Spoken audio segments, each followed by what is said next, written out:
Ouais. Oui. Non, bah... Non, mais tu vois, après, il me demande, et puis... Bah non, mais dans ce cas-là, je le rappelle, et puis je lui envoie les brocolis, quoi. Ouais, on fait comme ça. Hein? Allez, salut. T'as dit bonjour à tonton? Ah merde! Bon bah, tu le rappelles, hein? Oh putain.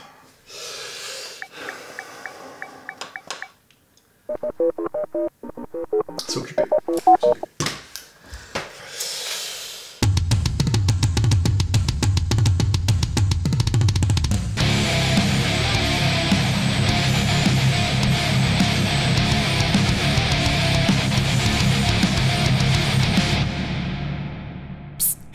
Si la vidéo te plaît, abonne-toi. Et puis reste bien jusqu'à la fin parce que y a un super code promo. Bonjour! Salut à tous! Et bienvenue sur Ta Gueule! On joue! Oui! C'est exactement ça. C'est ça. C'est d'ailleurs c'est l'intitulé de la chaîne. C'est cette chaîne, vous vous êtes pas gouré. C'est ça. Ou alors vous vous êtes gouré. Mais restez quand même! Et c'est le moment de pas vous barrer. Ah oui, voilà. Attends, regardez. pas. Pourquoi faut pas se barrer? Parce qu'aujourd'hui, on joue à Fallen Frontiers. Enfin, plus exactement, on va apprendre les règles. Hein, À Fallen Frontier. c'est ça.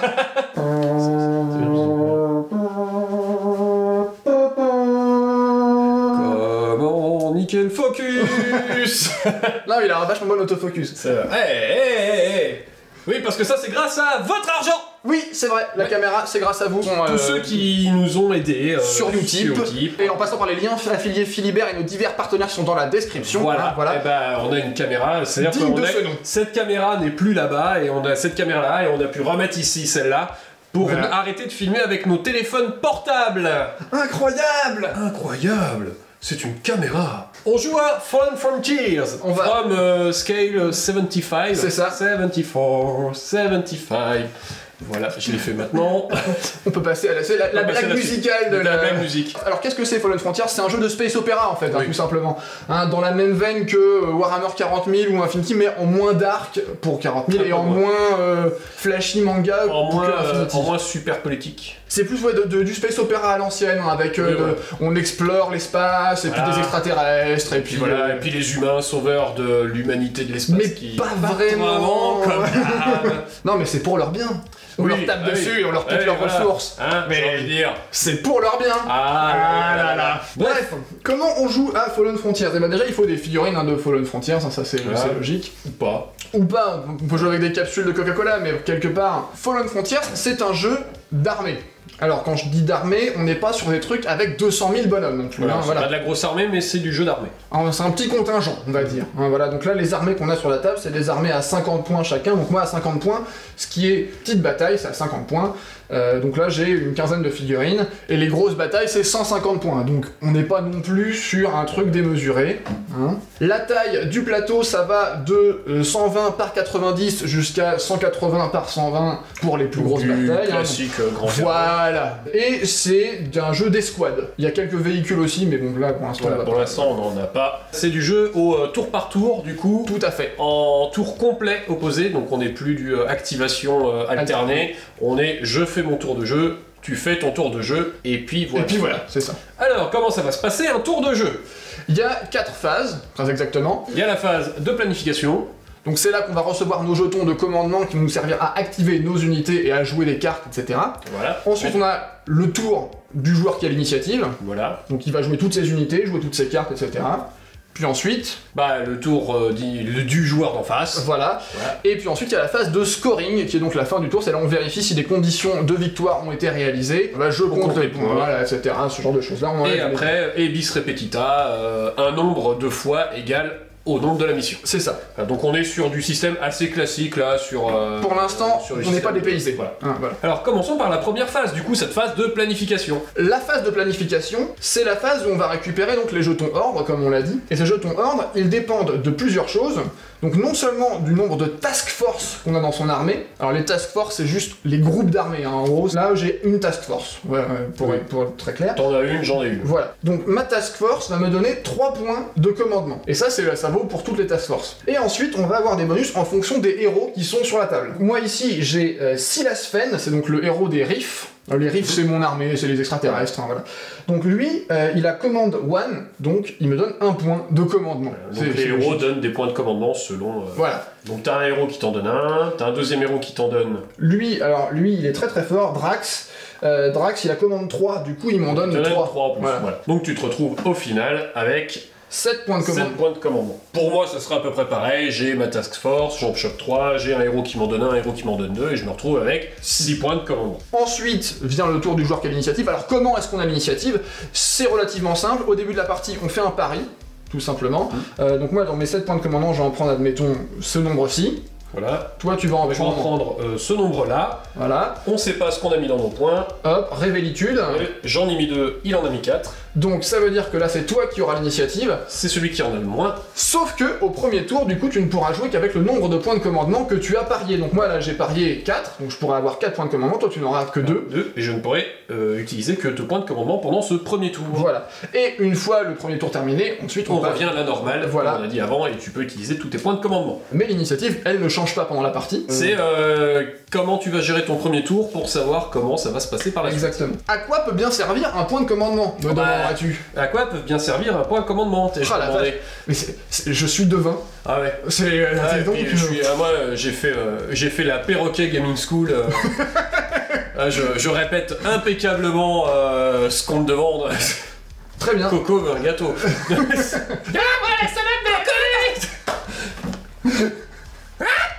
Ah, il répète tout ce que vous dites là.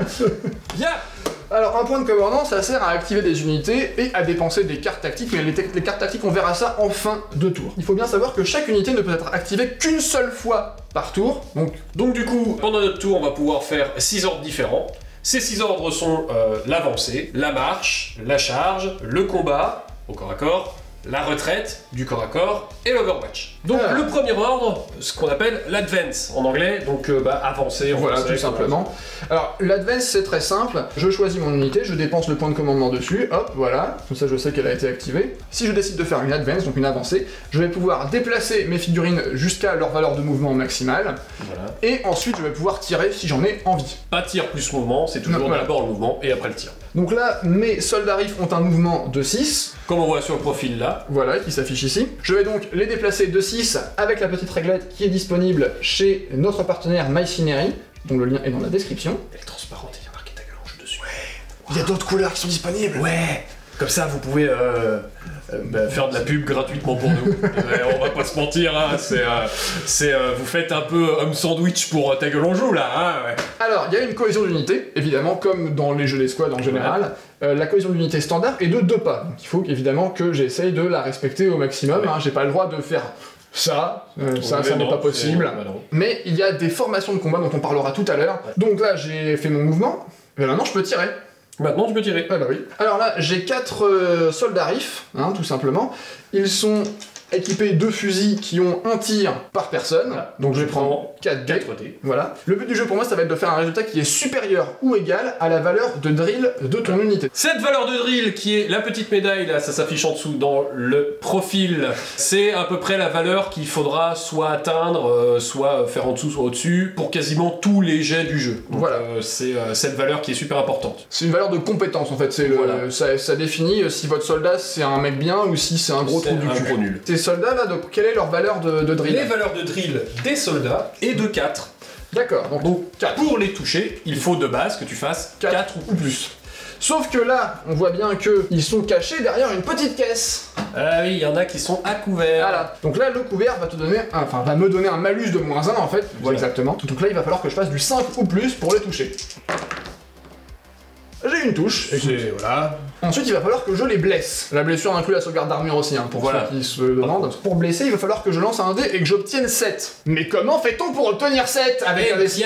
Avec un D6, c'est très simple. Alors, vous allez prendre la force de l'arme, vous allez l'ajouter à votre résultat de dé. On enlève l'armure de l'unité d'en face. Ici, l'armure de cette unité, elle est de 2.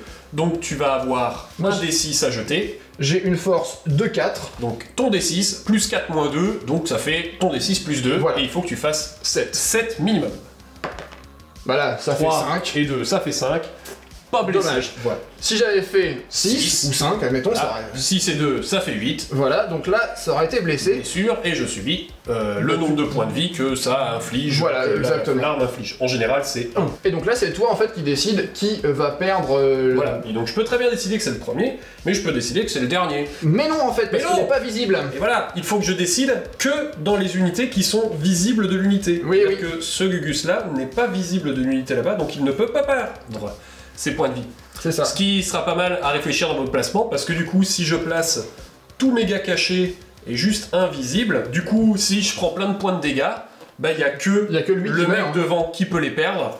Voilà, imaginons, t'avais réussi 4 tirs et je perdais 4 points de vie, ben malgré tout, il y avait que le mec devant qui mourait, puisque les autres sont hors de ligne de vue. Inversement, ça peut aussi vous nuire, Oui. clairement. Parce que, admettons que vous ayez un mec qui soit caché là derrière, voilà, là je le vois pas, hein, on va dire que je le vois pas, il est caché derrière la caisse, et donc il y a lui en fait qui fait la cohésion d'unité. Et voilà. Et il n'y a que ce perso qui est visible, donc je suis obligé d'enlever celui-là. Voilà. Et du coup, comme je perds ma cohésion d'unité, eh bien il faudra obligatoirement que je cherche à la retrouver au tour d'après, Quand tu vas l'activer. quand je vais l'activer, parce que c'est parce comme ça, que- il faut avoir la cohésion d'unité. Donc, il faudra faire un petit peu attention à notre placement, mais effectivement, vous pouvez avoir tout un jeu de cache-cache à C'est faire ça, avec ouais. vos figurines. Moi, j'ai retiré là, ils ont qu'un point de vie, donc ils meurent tout de suite, mais s'ils ont plusieurs points de vie, je peux décider de retirer un point de vie à une unité qui en a 2.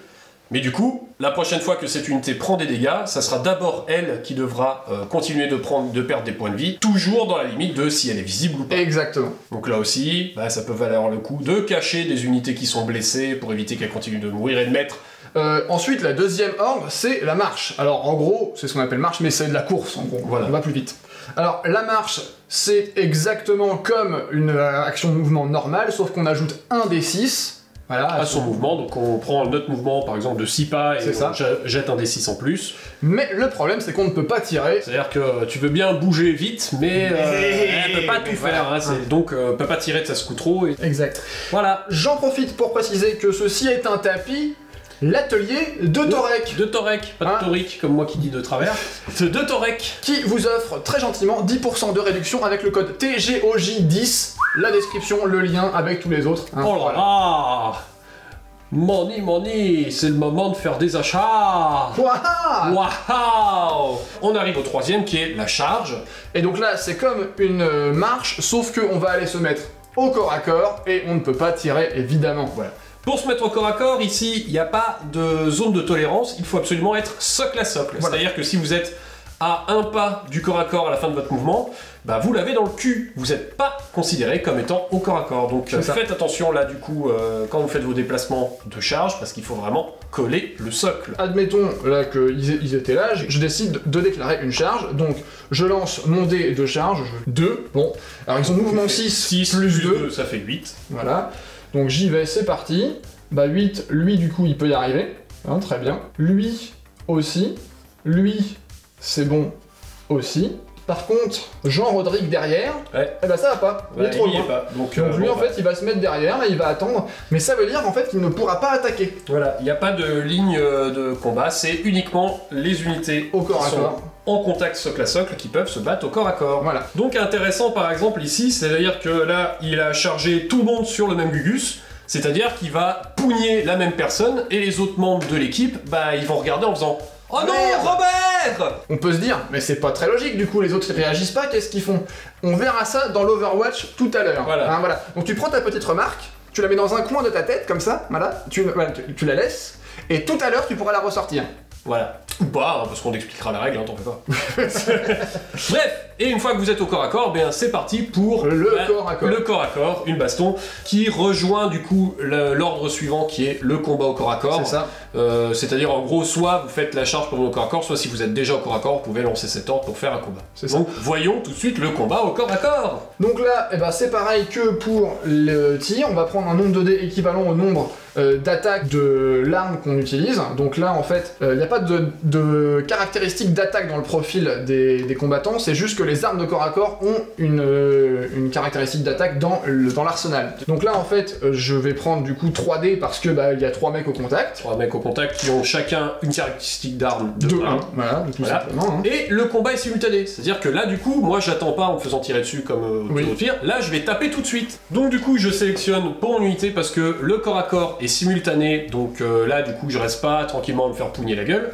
Je regarde qu'est-ce qu'elle a en corps à corps. En corps à corps elle a un Twin AR8 pistol qui a 3 en valeur d'attaque au corps à corps, donc je prends 3D pour ces 3 attaques. Donc du coup on attaque les deux en même temps, donc c'est pas le premier qui attaque, s'il me tue, il prend pas d'attaque. Là on est un peu comme à Saga, les attaques de corps à corps sont simultanées. Comment ça va se passer? Je vais prendre mon D6, encore une fois ma cible c'est de faire plus ou égal au drill de l'unité d'en face. Moi c'est 3 parce que je suis pas très bon. Donc voilà, il est pas très bon, donc faut que je fasse 3 ou plus.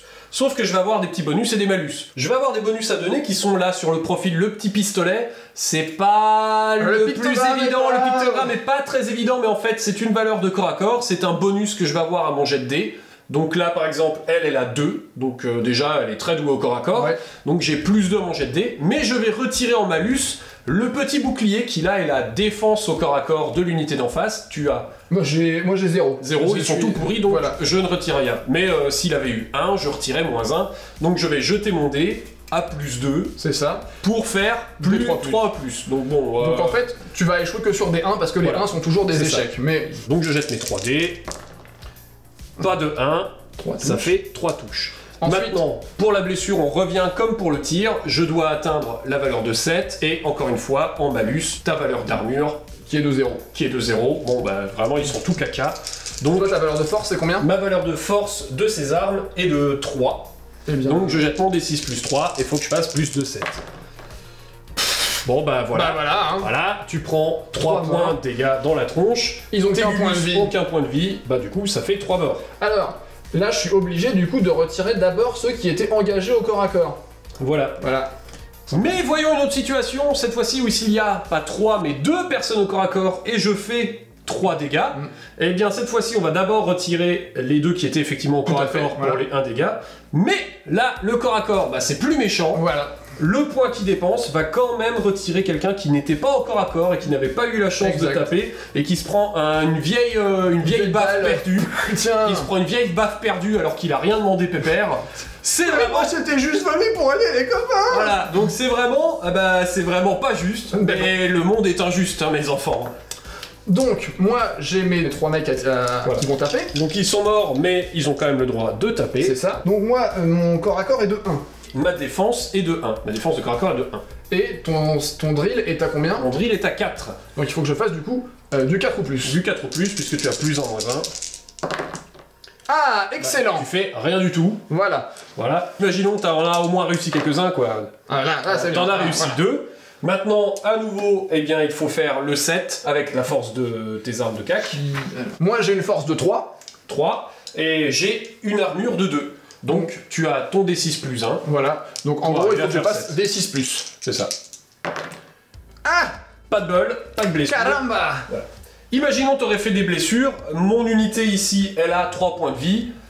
Tu m'en affliges moins de 3, bah du coup elle perd des points de vie, mais elle est toujours là. Et si elle perd les 3 points de vie, bah elle est morte, hein. C'est la vie, c'est comme ça. Et le combat corps à corps s'arrêterait comme ça. S'il restait 2 personnes au corps à corps, elle reste au corps à corps. Si effectivement ici, bah il y a 2 personnes éloignées, bah elle reste éloignée. Il n'y a pas de fuite, ni rien du tout. Donc on a fait la charge, suivie du corps à corps, et l'ordre de corps à corps en même temps. Voilà. C'est un peu la même chose.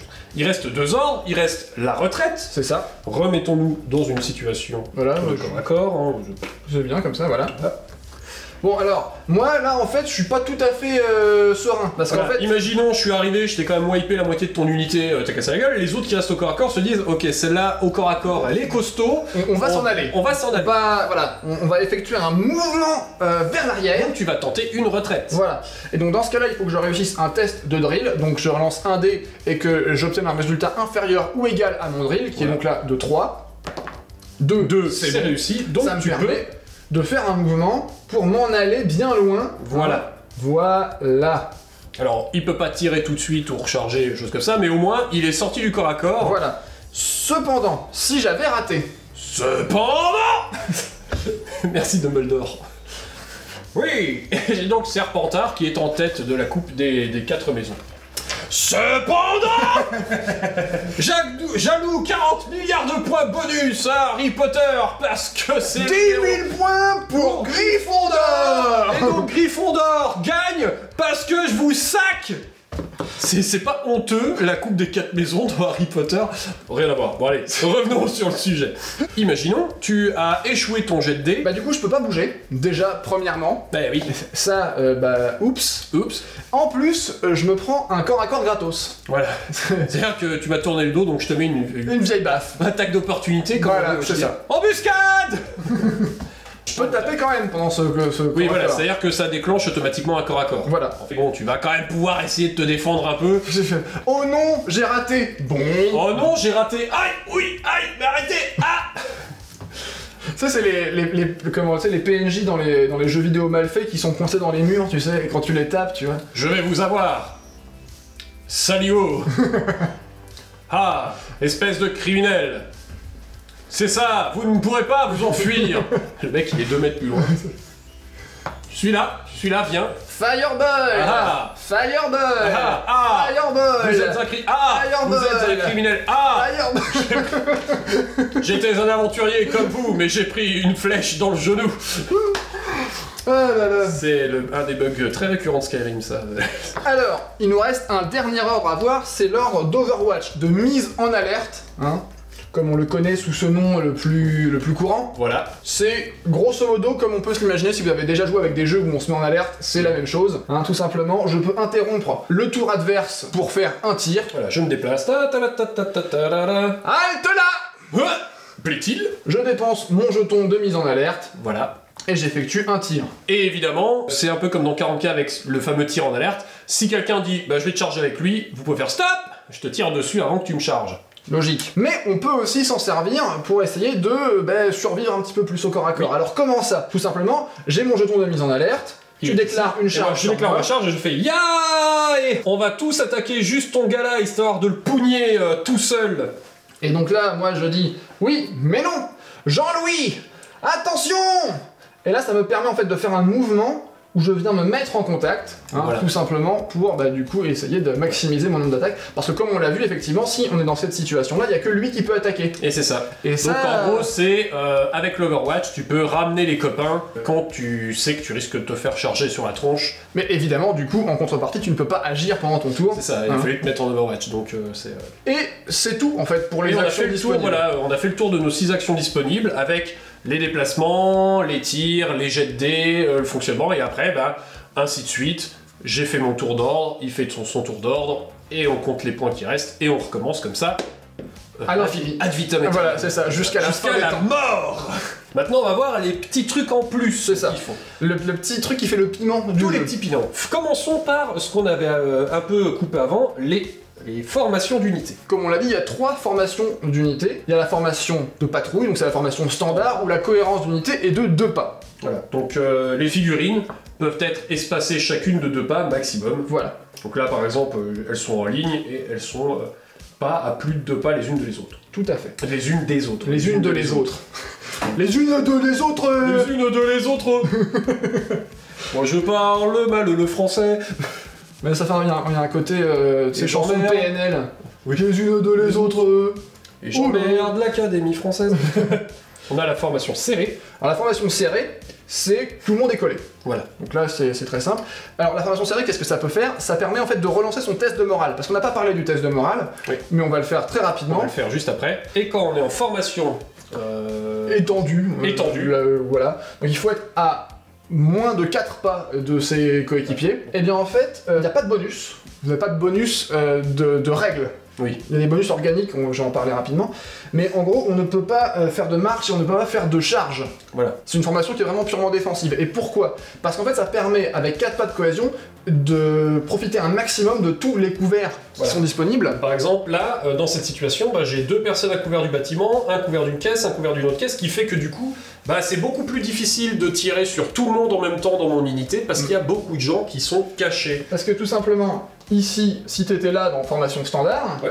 eh bien là ton unité ne bénéficie pas du couvert parce que en fait il y en a un qui est pas à couvert et du coup toute l'unité est considérée comme étant hors du couvert. C'est ça. Mais là du coup t'es en formation étendue et là tout le monde est à couvert et t'as les bonus qui vont avec. C'est ça. Et en plus, comme on va le voir dans l'émission, il y a une notion de contrôle de terrain un petit peu et ça peut permettre du coup de maximiser la zone de contrôle.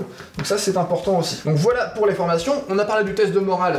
Ça c'est très simple. Tout simplement quand j'ai pris des pertes pendant un tour, à un moment quelconque, à la fin du tour de bataille, donc les deux joueurs ont fait leur tour, on fait la phase de scoring, et pendant la phase de scoring, on fait le test de morale. Je dois faire un test de drill. Classique, Donc, ça, encore une fois sur le drill. voilà. Si je le réussis, tout va bien. Si je le rate, je suis pinned, donc ils sont secoués. Secoué, Voilà, c'est ça. cloué, Épinglés. épinglé. Voilà, je suis épinglé. Ah non Comme un tapis. Ah non, ah. Et tout Épinglé. simplement, je prends un petit marqueur pinned, et quand je vais devoir m'activer, eh bien je coûte un point de commandement supplémentaire. Tant que tu es pinned. Voilà. Comment j'enlève le marqueur pin? En réussissant un test de morale à la phase du de... tour voilà. d'après. En fait, les tests de morale, on s'est un peu foiré, mais ils ont lieu à la fin du tour de chaque joueur et pas à la fin du tour des deux joueurs, du round de bataille. En plus, si on rate un test de morale alors qu'on a déjà un marqueur pin, eh bien on subit un des 3 blessures, donc c'est encore plus brutal que ce qu'on pensait. Ça, c'est bien, là on a vu un peu le fonctionnement, la granularité du truc. complet, ouais, du jeu. Mais, on l'avait dit quand on l'avait unboxé ce truc, c'est que il y a beaucoup de facteurs de jeu qui sont hors de la table. Donc il y a des cartes et il y a des objectifs. Alors, comme on l'a vu, les unités s'activent avec des points de commandement qu'on récupère au début du tour. Au début de la partie, il faut se créer un deck de cartes qui dépend de la taille de l'armée. Donc là, pour les parties à 50 points, c'est 10 cartes. Je crée mon petit deck de cartes, Voilà. un peu comme à Warhammer Underworld en fait, tout simplement. On a une main de 10 cartes. C'est ça.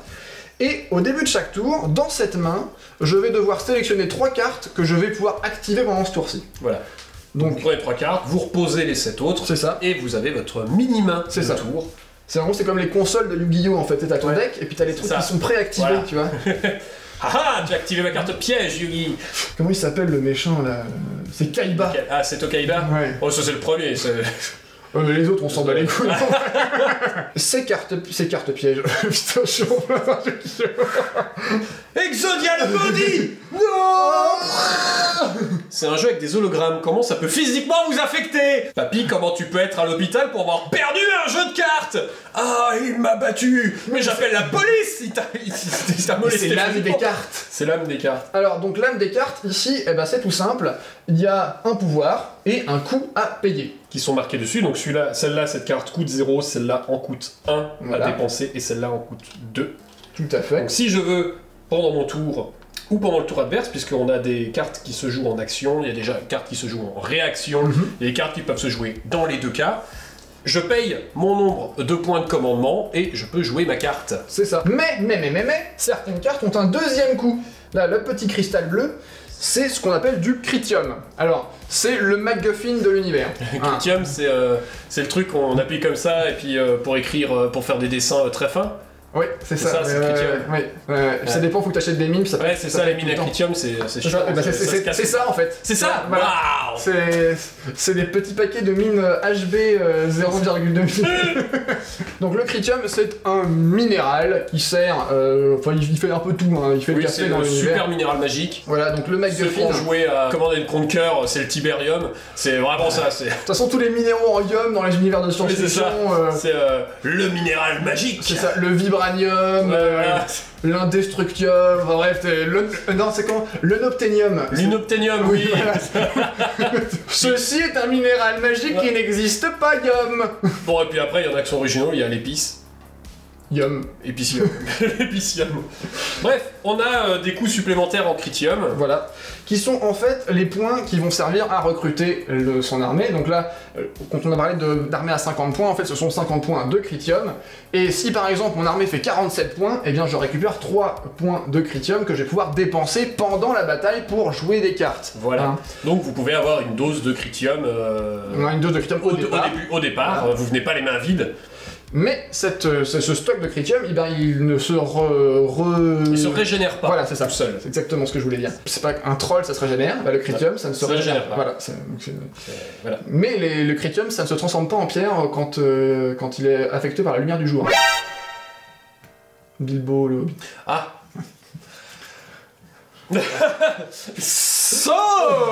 On peut venir sur le terrain avec du Critium, mais il y a certains types d'équipements Voilà. qui permettent de ramasser du Critium sur le terrain pendant le jeu. Exact. Alors, il y a des petites boîtes sur le terrain, hein, voilà, donc on a des petites caisses bleues comme ça. Ce sont des points d'extraction de Critium. Admettons que mon héros ici soit équipé d'un extracteur de Critium, ce qui est tout à fait possible, hein, je peux donc acheter l'équipement. Ça lui permet en fait de faire une action pour récupérer un point de Critium dans l'extracteur de Critium, et donc, bah, du coup, renflouer un petit peu les caisses. Et dépenser des cartes un peu plus bourrin, Voilà. parce que bien sûr, qui dit carte avec des points de Critium dessus, dit des cartes un peu charmées. Voilà. Ça c'est intéressant, pourquoi? Parce que ça a une implication directe sur la liste d'armées qu'on va créer et le deck qu'on va créer. Donc l'aspect deck building est vachement important, c'est vraiment intrinsèquement lié à la liste d'armées qu'on va composer. C'est-à-dire que est-ce que je vais prendre plein de petits héros et que je vais leur donner des équipements pour aller miner du Critium, Et que j'ai plein de cartes avec du Critium Voilà. qui me permet de jouer régulièrement des trucs un peu bourrins. Ou Est-ce alors- que j'en prends rien du tout et je le fais que au point de commandement et je prends un maximum de cartes qui coûtent rien? Alors certes c'est des petits pouvoirs, mais voilà, mais ouais. machin, est-ce que je prends plutôt des cartes qui font de la réaction, donc pour venir régulièrement te casser les couilles? Est-ce que je prends des cartes d'action pour m'aider? Est-ce que je prends des cartes qui valent 2 points d'action, 1 Ouais. point d'action? Sachant que dans la boîte de base il y a 64 cartes, je crois, un truc comme ça. Donc tu vas vous faire, avez de quoi générer déjà plusieurs decks, et c'est des cartes génériques, hein, histoire de modifier un petit peu cette pimentation de... Non bref, 7 c'est 4 plus 3. Voilà, C'est aussi une ville dans le sud de la c'est France. aussi une ville, c'est aussi un dieu égyptien. Oui, c'est vrai. Voilà. Bien, alors, maintenant qu'on a mis un camembert rose à Trivial Poursuite, mais du coup, pour terminer, on va parler des missions, puisqu'on a des cartes de missions. Quand on ça. vient sur le terrain, bah, vos équipes ont des missions à faire. Il y a 8 missions individuelles. Vous allez en sélectionner 2. C'est pas obligé d'être les mêmes que celles de l'équipe en face, d'ailleurs, vous les allez sélectionner secrètement. en secret, secrètement, et Scoring. pendant les phases de scoring, vous allez pouvoir révéler des cartes pour dire « Ah ah, je dois faire cette mission ». C'est ça. Alors attention, il faut révéler votre carte avant de réaliser la mission. Et voilà, c'est Vous pouvez, donc en gros le but ça va être de comment j'arrive à préparer mon terrain tant que ma mission est secrète pour arriver à me mettre dans de bonnes conditions pour la réaliser, et à partir du moment où elle est devenue publique, à quel point je vais réussir à l'empêcher de réaliser la mission qu'il a préparée, puisque du coup il faudra d'abord révéler votre carte pour pouvoir marquer les points. Ouais. C'est assez sympa ce système un Ouais. peu semi-fluctuant de à quel moment l'objectif va arriver, sachant que la partie dure 5 tours. Ça dépend de la taille des armées, Ça dépend de la taille limitée, voilà. Pour nous ça va durer 5 tours. Voilà. C'est-à-dire qu'au bout de ces 5 tours, bah, si vous n'avez pas retourné vos cartes et que vous n'avez pas mis de points de victoire, bah, vous n'avez pas de points de Vous victoire. avez pas de points de victoire, quoi. Voilà. Et je crois qu'il y a un truc qui peut être intéressant, je crois que tu connais bien le jeu et que tu connais bien les objectifs. Est-ce que tu peux genre faire j'accomplis un objectif que j'ai pas pris, Aussi, tu vois, pour faire Voilà. genre ah ouais il veut tuer lui. il veut essayer ça et en fait non. Donc voilà, il y a tout un aspect un peu tactique de mission secrète assez sympa qui est Ouais. mis en place. Entre ça, plus votre deck de cartes bonus et le jeu classique, je pense qu'il y a de quoi faire une bonne petite partie où ça se joue beaucoup sur la surprise et le surprise. T'as un côté bluff en fait, tu vois, Ouais. dans le... Et je trouve ça c'est intéressant parce que t'as vraiment 3 niveaux de jeu. T'as le niveau, le plateau, tu vois, avec Ouais. les figurines, les mecs qui se tirent dessus. T'as le niveau des cartes d'action, où tu vas dire, ok, donc là je vais booster tel aspect du plateau ou faire tel truc. Voilà. Et tout ça pour réaliser telle mission, Telle mission. mais est-ce que ça va pas me mettre dans la merde plus tard? Tu vois, il y À a quel vraiment- moment je dis que je dois réaliser telle C'est mission quand je vais la révéler, bah, du coup l'autre en face il va pouvoir savoir qu'est-ce que j'essaye de faire. Je pense qu'il y a moyen de faire des jolies petites batailles de petites armées, puisque vous avez vu les armées sont pas super grandes forcément quand on est à 50 points, y compris quand on est à 150, mais il y a moyen de... Bah, je pense qu'à partir du moment où tu rajoutes des véhicules et des machins, bah forcément voilà. en fait... Il y a du véhicule, il y a plus de gugus. Ah mais ça, la voilà. promesse est intéressante. La promesse est très intéressante de ce jeu de semi-bluff, ce Ouais. jeu de poker à figurines. Mais c'est ça, ouais, il y a... Ah ah. J'ai une canne flèche. Tu bluffes, Martelly. Alors, on a changé de cadre, Oui, Ouais. parce que en fait, on va interviewer donc José Mendes, qui est l'auteur de Fallen Frontiers. L'interview va être assez longue, donc là probablement qu'il n'y en aura qu'un tout petit bout et que le reste sortira à un autre moment. Voilà, puisqu'on va quand même vous le sous-titrer parce que c'est en anglais. Voilà, oui. Et que on a bien compris que beaucoup de gens ne parlent pas bien anglais. Voilà, hein. C'est pas fastoche. Donc le temps qu'on vous sous-titre, il y aura des petits extraits là dans la vidéo qui va venir pour que vous ayez le gros, le gros du message. gros de la chose, voilà. Et on vous fera la vidéo complète de l'interview avec sous-titrage complet pour un peu autre, plus tard. Voilà, c'est ça, un autre moment. Well, thanks very much for accepting this and talking to us. Really, really nice of you. You're welcome. Before talking about the game itself, would you mind just like telling us a little bit about yourself? Yeah, well, I am from Spain. I live in Granada. I started creating games in 2013. Mm-hmm.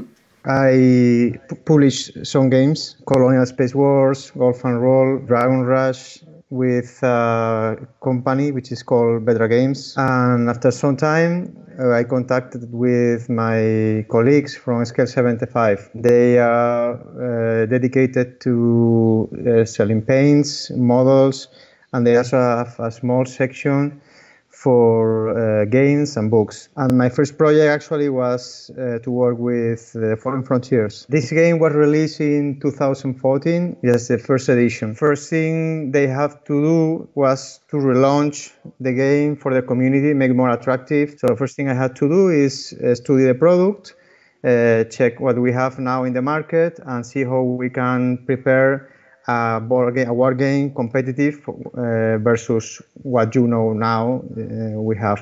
Okay, that's interesting. So what did that entail? Like, you talk about making the product more competitive. Well, today, you know, the world of war games has changed a lot, especially Games Workshop has evolved a lot. The customers are more exigent. They want more and faster and more rules and better models. And well, the first edition, what we have, the product was good for what we had 10 years ago. We had to know what our customers want. The lucky thing is I am also a war gamer, as you know. I love war games. And I really know what we want. So first thing I wanted to do is create something that was not a game that to challenge 40K, because it's a similar product, right? But something that could be offer other ways to play and have a similar experience. So what we try to do here now is give more missions, more ways to play with your army, different, just changing one hero or changing the units. The creation of the army is very, very different now with the second edition. What's the plans for the future of the game? What do you see like going forward? What do you want to do? This year, we were planning a Kickstarter, which was very much a secret. We can give it more details about, but we had this crisis. In general, this universe was created before I entered here. They had plans with at least another 2 factions. My wish is at least to prepare the new units that were not included yet, and we have a lot of work now developed regarding the game to complement what we have. There can be small expansions for the game, or they could be something more like a board game, or I don't know. We have many examples of different products like this from other companies. How you design a game, like where do you start? What's your favorite part of it? Like, how do you translate your ideas into mechanics and rules so that it makes sense? It changes a lot depending on the project. Some projects can take years, and others can be a matter of weeks. This is a war game, and it's very complex, as you know. I think it's organic, yes. When you have an idea, you start working with that, you create a prototype, and you work with that. Depending on the kind of game, it's going to be more complex or not, and you have to take more time. I think it's very much like a puzzle, when you have different parts and you are taking them together, and when you are starting, you don't have very clear, but you have an idea where you want to go. Yeah, the other thing is the experience. For example, for the second edition, I had a first edition that I have to respect. If, like, let's say I want to create something, I have a project, I have a game that, how would you recommend me like going at it? How do I do it? There are different ways. One is that you can contact a company which is producing games. So sometimes they were looking in first for some potential games. Okay, if you have a very well finished prototype, it might be a company that is interested in your product. So that is one way. Then maybe you can deal with them to have a percentage of the production. The other way is more difficult. So you need to get your own company. So you need the funds, the money. After that, you must produce the game. You said there's many games on the market at the moment. How do you stay relevant? How do you get people to look at you? It's very difficult. I mean, it's getting more difficult to invest in a game and recover it in time. Companies are even forced to make new releases, and the stores need to sell. It's a run. If you only have games, you have to sell that, you have to release them. And yes, in some way, I think the market is now a little bit like a bubble. Yes. Oh, all right. Okay. It's interesting. So you think it's going to burst, like the market is going to collapse eventually? Who knows? It's possible. Do you have a translation planned? Because I know like our community is, because they're French, so like they're going to ask about it, and so. Yes, the main problem now is that the rule books are expensive and they take resources. If we have a good feedback from the community from certain countries, probably we will have to think about making translations. And I wish we could translate to French, German. Of course, yeah. But the thing is, I need an excuse to convince my CEO. Otherwise, he can kill me. Can we tell our community to go and like, send messages and ask for a French translation? Will that help? That help a lot. So let's go, guys. Well, thanks very much for accepting this. Thank you very much. We keep in touch anyway. Thank you. Bye. Bye. Cheers. Woo! That was fun. Je suis coincé. Là. You were marvelous. Please speak French. Oh shit. Ok. Et donc, vous l'avez probablement entendu, il y a un code promo. Eh ouais, oui. le code promo. Encore. Alors le code promo, il dure pas éternellement, hein, donc voilà, dépêchez-vous de l'utiliser. C'est limité dans le temps. Voilà. Pour limiter d'un temps de 48 heures. Voilà. Que le code promo c'est TGOJFF. Et il vous donne 25% de réduction sur l'ensemble de la boutique Scale 75. Oh, ça suffit maintenant. De toute façon, tous les liens sont dans la description, hein, avec les autres. Ça sera marqué en gros dans la description, donc allez voir dans la description. Voilà. Ça vous permettra d'acheter Final Frontiers et des compagnies à moins cher pour tester. Et de la peinture. Et de la peinture aussi, hein, c'est vraiment bien. Et oui. Et oui. Tiens, le chat. Et voilà. Bonjour le chat. Que tu as probablement fait tomber le rideau pendant qu'on parlait parce que j'ai reconnu le bruit de quelque chose qui fait bling bling bling bling. Bonjour. Je suis un vilain de chat, je suis un vilain chat. Et je suis un petit con. Donc voilà, et j'espère que ça vous a plu. Si vous voulez qu'on fasse d'autres interviews, nous on est tout à fait disposés à le faire, mais il faut juste qu'on trouve les gens. Enfin, faut savoir les gens, faut avoir le temps, et puis il faut qu'on ait des questions à leur poser aussi pertinentes, parce que c'est bien sympa de les inviter. Mais bon, si c'est pour dire, hey, ça va, qu'est-ce que t'as mangé à midi? Bon. Alors, donc voilà. Merci à ceux qui nous ont filé des questions aussi à poser, qui nous ont permis d'entretenir aussi un peu les questions. Donc tout ça, évidemment, c'est sur Facebook, Instagram et dans la communauté YouTube, l'onglet communauté. Et puis, voilà, si vous avez des gens que vous aimeriez avec qui on s'entretienne, et n'hésitez pas à le mettre dans les commentaires. Si on a l'occasion de le faire, on n'hésitera pas. On fera ce qu'on peut, mais si on a l'occasion, on le fera. Voilà. Et bien, comme d'habitude, n'oubliez pas de mettre des commentaires, de mettre des pouces en l'air, de faire de la bonne air, d'être débonnaire, de voir des pompes à l'air. De manger des canadaires. Des canadaires. Manger des canadaires. D'acheter votre vignette critère. Et allez voir dans la description, il y a plein de liens pour récupérer plein de trucs, pour avoir des codes promo et tout. Abonnez-vous parce que vous êtes plus de la moitié des gens à regarder nos vidéos et à pas être abonnés. Alors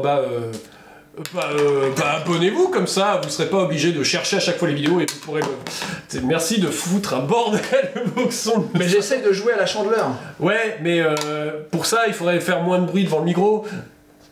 Ah, je m'en fous, je prendrai celui-là. Ok, d'accord. Choc clank. Et qu'est-ce que clank? Ah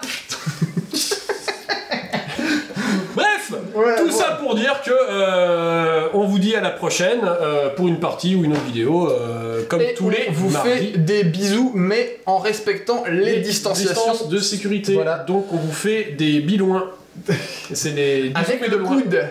Ah non, non, pas toucher les coudes. Si tu tousses dans le coude, faut pas que tu touches Ah, les c'est coudes vrai. après. Ah oui, c'est Les vrai. gens ont eu du mal, ça. Ah, éternuer dans le coude. Eh, salut. Bah non. Tiens. Tiens.